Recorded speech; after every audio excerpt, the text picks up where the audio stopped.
Кәсіпкердің бас ауруы қағазбастылық. Астанада кедендік одаққа мүше елдердің кәсіпкерлік палаталарының басшылары бас қосты. Бас қосудың негізгі тақырыбы елдер арасындағы кәсіпкерлік алыс-берісі. Қазақ тарапынан сөз алған Атамекен ұлттық экономикалық палатасының төрағасы Абылай Мырзахметов кедендегі қағазбастылықты сынады. Қазақ, орыс, Беларусь бірігіп құрған Евразиялық экономикалық комиссиясы жұмысы мардымсыз. Біздің кәсіпкерлердің жіберген өтініш ұсынысына жауап 2-3 ай дегенде әрең келеді, болмаса жоғалып кетеді.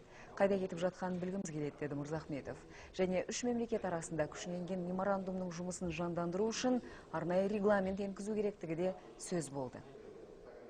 Ресейдің бюрократиялық кедендік кодексінің негізінде туындалған қазіргі ортақ кодекс, сондықтан көптеген қиыншылық туғызып отыр. Егер сіздің қазіргі кездегі үш елдің кедендік жұмыскерлері документтің қандайын болса да сізден талап ету қақысы бар. Бірақ оның шектелген саны айтылған жоқ.